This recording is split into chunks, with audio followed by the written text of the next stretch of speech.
Oh, I'm so glad to be here. It's been fantastic to listen to the other speakers, and now it's finally my turn. I work in a company called Mine, and we originated from the Innovation Center of University of Trondheim. And we work both with research and practical, working with athletes, working with leaders, working with business. And our mission is to make research available, make research applicable. And that's what I'm going to say a little bit about today. The theme for today is a strength-based approach to building high-performing teams. I've been working a lot with individual athletes as well, as gymnastics, as cross-country skiers and so on, but I also worked a lot with teams, ice hockey, football, handball, cycling team. So what I really like the most is to make team work together. And my context is mostly here. I'm working with the Champions League club, Elverum Handball, and they have achieved a lot this year with this young age, and I cannot tell anything about these athletes because in my job I cannot tell about each player, but I'm going to use that as an example of how we work. So what I hope that you can take away from this lecture is a short insight into the theoretical foundation of why I do what I do, and to get knowledge about methods of how to spot, develop and apply a strength-based approach. So that's what I hope you can take away from this. So it was Maslow who introduced the idea of positive psychology, and he called for a broader focus on human strengths and virtues. Because traditional approach to psychology had been too occupied with diseases, painfulness, traumas and so on. And positive psychology has throughout the 20th century been a key perspective in humanistic psychology. And it has increased in popularity since Seligman in 1998 relaunched the concept of positive psychology. So positive psychology can, in short, be described as a study of good life. And more comprehensive definitions focus on well-being, happiness, human strengths and virtues, and optimal functioning. So in positive psychology, we research on what is working and why. What characterizes the best team and why. How can we communicate well together and so on. And strength-based approach, it is a shift from weakness approach, focusing on what is not working, till focusing on spotting and exploiting athletes and team strengths. So, in my perspective and how I work, strengths are the starting point for change. Strengths are the starting point for development and growth. Because our areas of greatest potential are actually in our greatest strengths. So, why should we emphasize strengths? And unfortunately, there hasn't been much research on strength-based development in sport. But there's been a lot of research in other contexts like therapy, educational context, leadership and organizational life. So here are some examples of research done. And what you see is that when you focus on strengths and when you build on strength, people get more confident, they are better at problem solving, they are more engaged and feel more energy at work, they experience reduced stress, they more effective develop.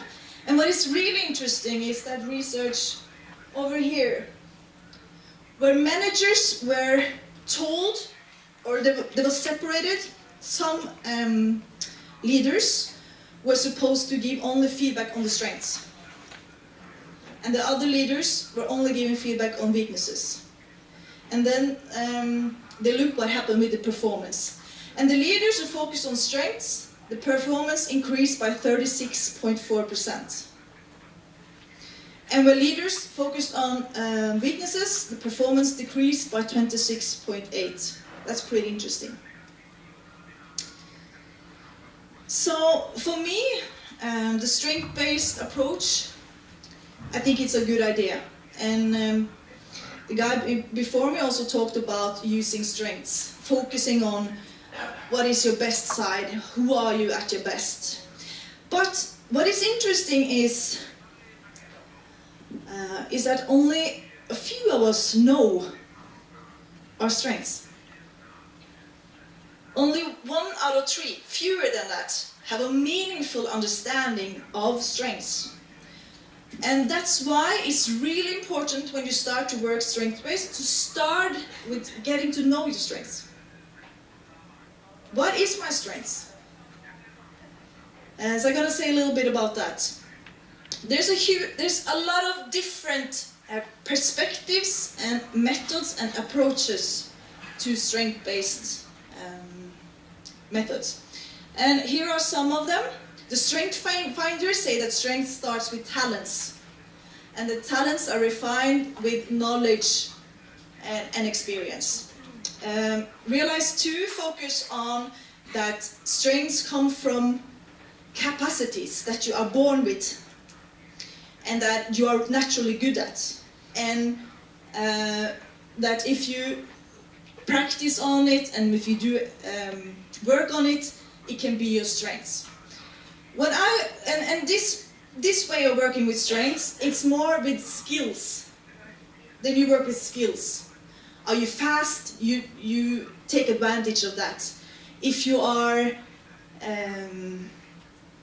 technical good, then we make use of that.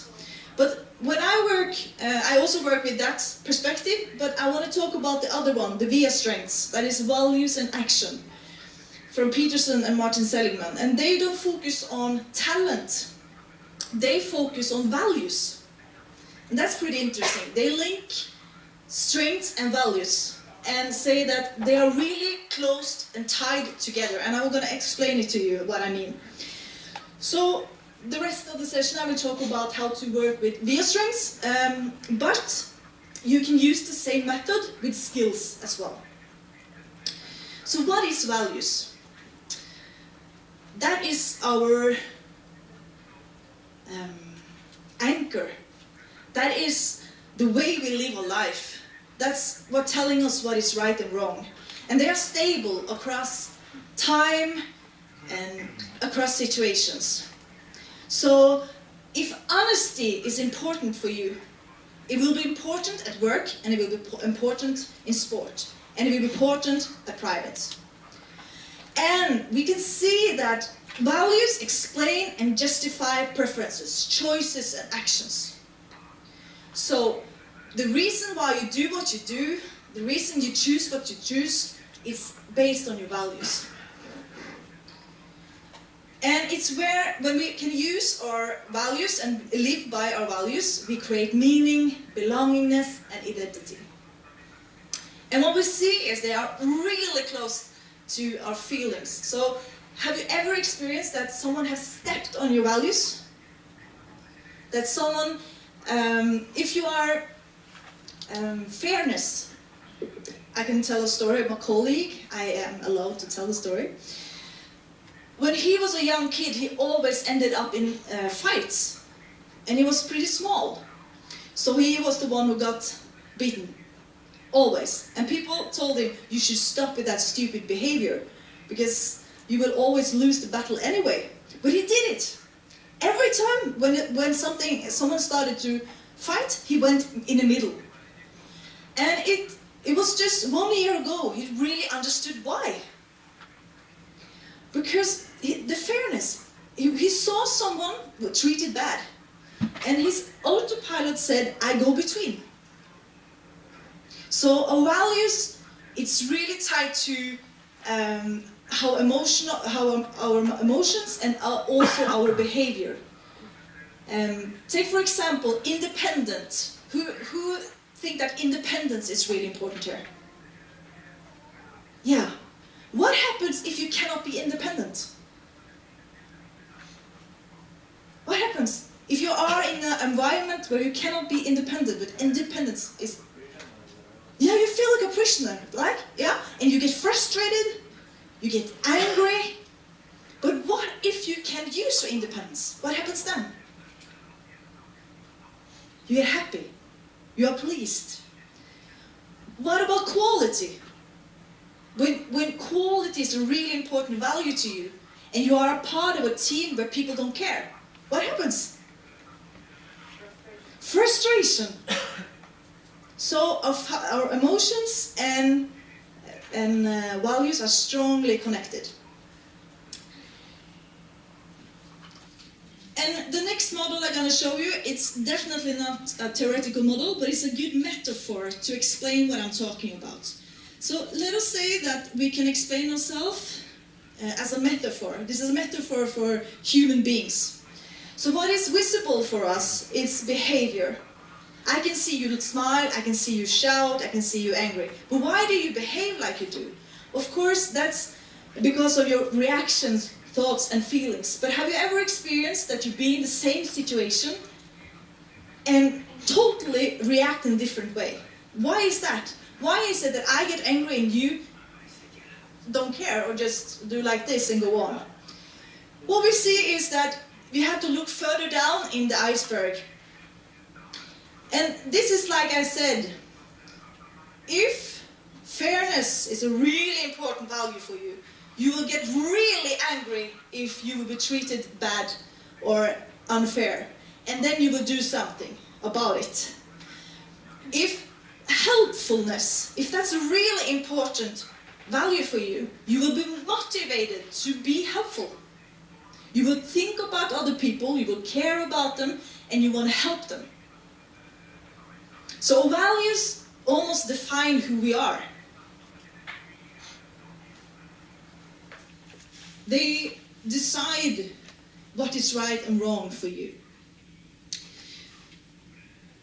So, when I work with developing athletes and developing teams, we focus on what is down in the iceberg. We can give each other feedback on behavior, but it will not last, or it will not kind of stick to your heart. You need to go down in the iceberg and understand, why do you act like you do? Why do you think like you do? Why do I act like I do? Why do I think like I do?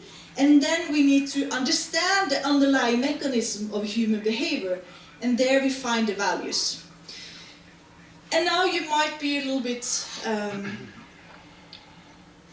it's not so easy to understand, but like I said, strengths and values are close tied together. So that's why here are some examples. And if you look up here, you will probably pretty easy find, yes, that's a value for me.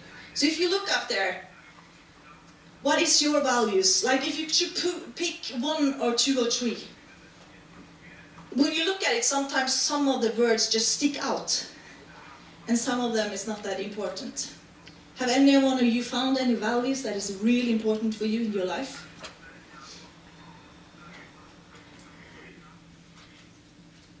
Is there anyone who want to share? What? No. This is only, it's more than 200 words. This is just an example. 265, I think, so you can find. So this is only examples.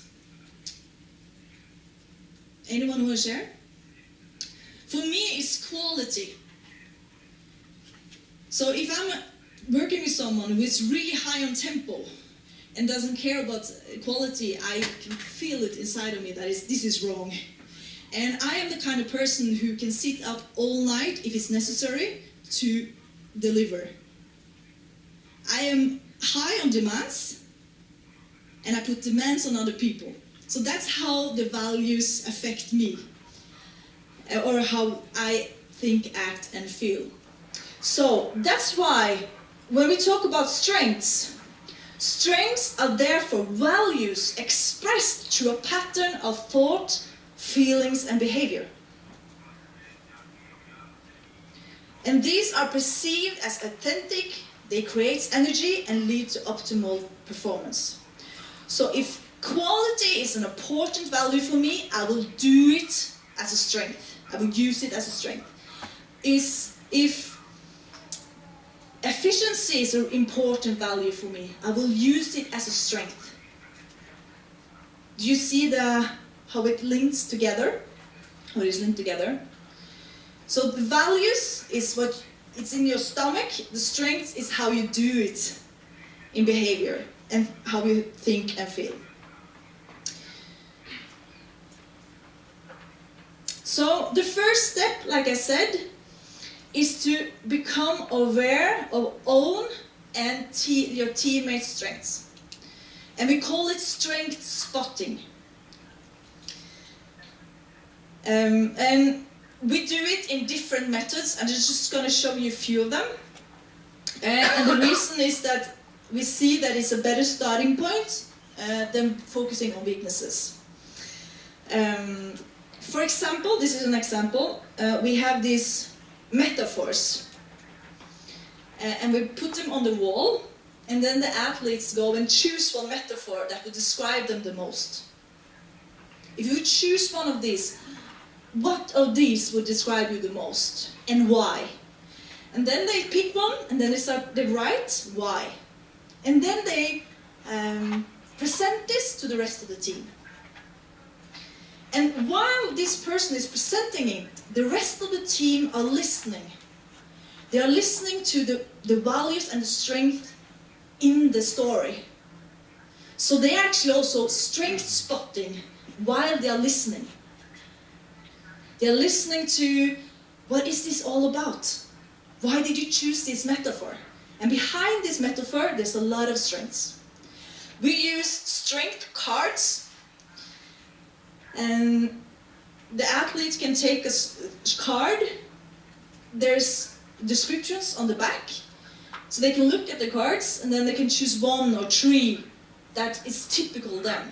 And then they share that in the group. Or on the opposite side, the other players are finding cards for the other ones. So if you were my team, I would pick a couple of them, and then I would say, I think so, this is a strength that you have, and why.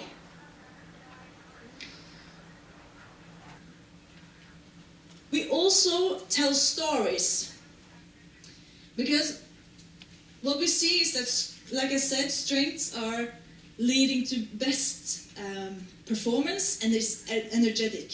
So by asking athletes to tell, when were you at your best? Tell more about that. In that story, there's at least 2, 3, 4, 5 strengths behind that story. And then again, the athletes are listening to the story and trying to find out what strength is inside this story. What is behind? What is down in the iceberg of this story? So when we work like this, you really get to know each other. Not about with skills, but with who are you? The core of you. And we do this in different workshops and different meetings. We also use a semi-structured interviews. That is me who's doing that. And I ask a lot of questions. I have 20 different questions they have prepared for. And my job, because when they are talking, they will talk about behavior and the thoughts and their feelings in that situation. My job is to grasp the underlying values, like the athletes are practicing on.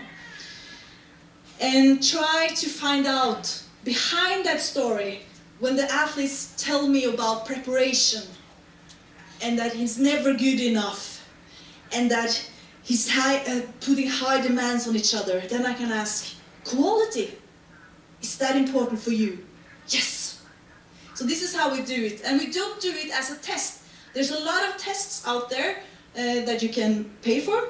The reason why we don't do it is because what's coming out of the test, and I really like those tests, but what's coming out of it is based on standard deviation, you know? And at the same time, the word is so important for people. For example, a helpful person, he might rather like empathic. or caring. And it needs to hit your heart. So that's why we do it relational. And then I use, like I said, open questions. And questions, both open and closed, to find those strengths and values in that person. So every athlete on the team, they have their own individual strength map.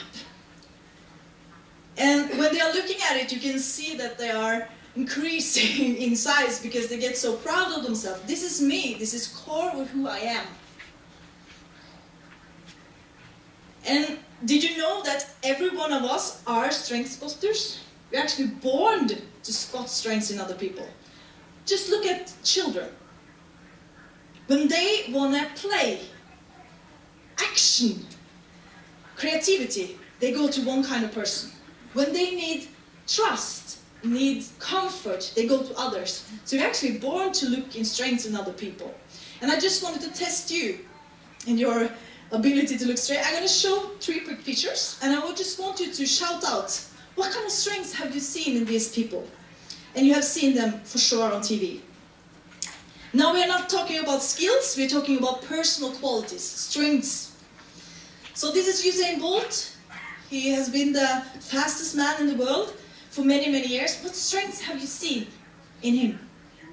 Humor. And he's using it a lot. Before and after competitions. More. Resistance. Good. More. Joy.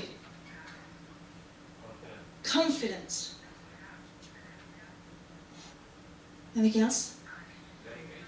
Dedication, endurance, hardworking. And what is important to say is that I am not owning the truth. So to find out if this is his strengths, I need to check out with you. So we can percept, but we have to check out. Okay, Malala, Peace Prize winner. What have you seen? What's caring? Kindness? Generosity? Courage? Forgiveness. She said she forgave those people who shot her in the head.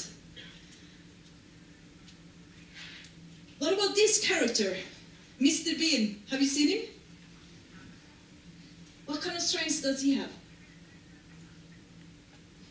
Solution-oriented? Creative? Stupid? No, but that's not a strength. So if you look for strength, what would you call it? Oversmart. Yeah. More. Easy thinker. Yeah. Yeah, why do you say that he's unique? No. So there's some strengths here that is different than normal people, maybe? Resistant. Persistent. Of course he is. When he's not getting his way, he will definitely make it happen. So this is how you practice how to strength spot. But now you're probably thinking, what about the weaknesses? Shouldn't we be working with them as well? And yes, we do, but we do it strength-based. Because did you know that all strengths can be used too much and become your weakness?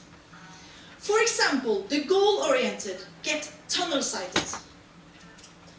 The humble do self-sacrificing. The independent become egoistic.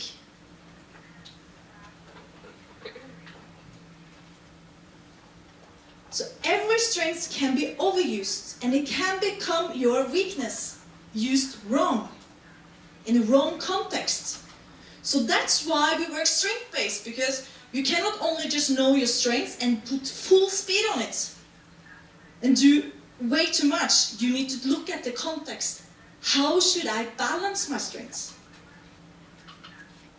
So the goal-oriented, he can be so goal-oriented that he forgets learning. The efficient becomes so efficient that he runs so fast that the rest of the team is behind him. So that's why we need to be aware of this, that I can actually potentially overuse my strength. I can overuse my quality, and it can become my weakness. I can lose sleep. I can be awake whole night because I have to finish something that it wasn't necessary to do. Then I overuse it. And then we have strengths that we underuse.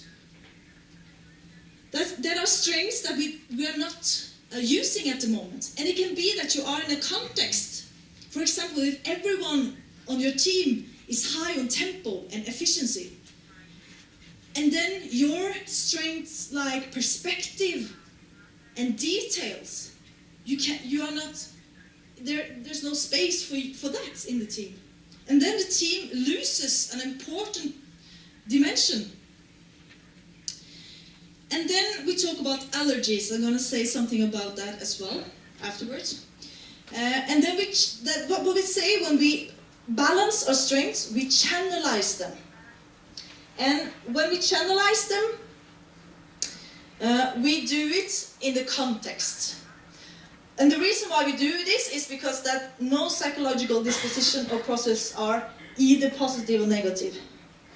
Whether they promote or undermine optimal functioning depends on the context. So, like I said, all strengths can become your weakness.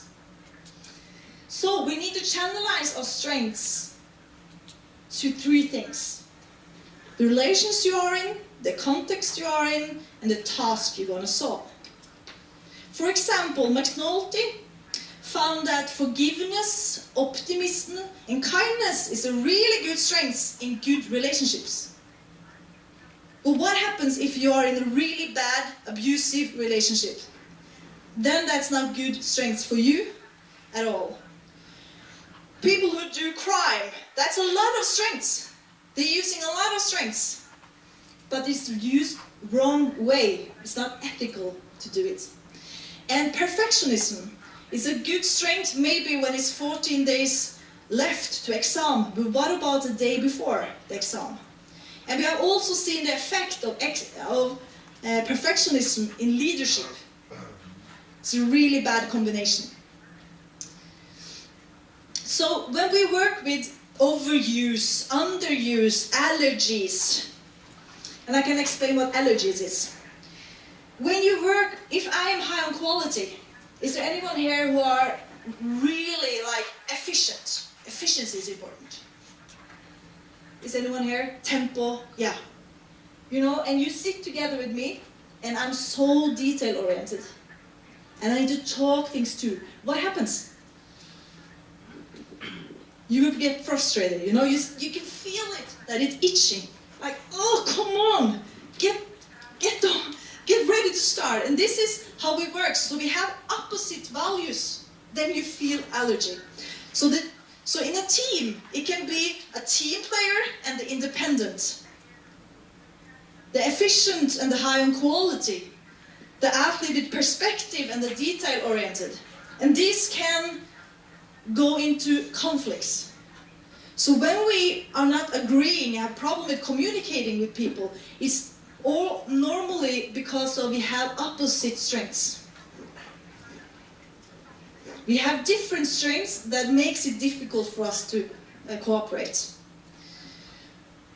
So this is an example of an athlete. And this is Hoffman's core quadrant that we are using. And we do this individually, we do it in smaller groups and in the whole group. So this athlete has quality on his map. So if he overuses quality, what happens? Quality overused, what is that? Perfectionism. Here are just some examples. He's critical, never good enough, putting high demands, avoiding taking risks because he needs to think things through. And when he overuses his quality, this overuse can become a problem for him in his performance situations, in his development, and so on. Because he's actually not willing to take risks, for example. And then he has an allergy. What is an allergy for a person with quality? that can be lazy, sloppy, careless, and so on. That's different, but that can be an allergy. I hate people. Who is that? But if you ask that person, because you always have, in his eye, one guy on the team who is lazy, sloppy, and careless. But if you ask the person, are you lazy, careless? He would say no. He would say efficiency is important for me. Delivering is important for me. So there you see, it's opposite values, but you call him something else. You're not looking in the bottom of the iceberg, you're only putting names on it. And when we put names on each other, something happened with the communication. So it's really important to be curious about what is under the ocean of the other person. Only then I can communicate with you in a different way. Because then I can talk to you. You know me. I get allergic when you are so detail-oriented. And I know details are important for you. How can we work together? How can we solve this task together? So, and then we cannot ask this athlete to do lesser quality. Have you tried to do lesser or something? Have you tried it? Almost not possible. So you have to ask him to do more of something else. So he balances his strengths. What can that be? This is only examples. He can practice a learning-oriented mindset. He can practice approach behavior. He can have a good refocusing plan. He can practice positive inner dialogue. He can evaluate his trainings in a different way. He can ask himself other questions. He can prioritize when is it high quality and when is it lesser quality. And this athlete also is humble. So what happens when you are too humble? Then you become maybe self-sacrificing, missing out on possibilities. You become invisible in the group. His allergy is arrogant people. I hate them. But if you ask that person, are you arrogant? No, he would say, I'm clear. I'm crystal clear, and it's important to be honest. And this humble athlete, he cannot stop being humble.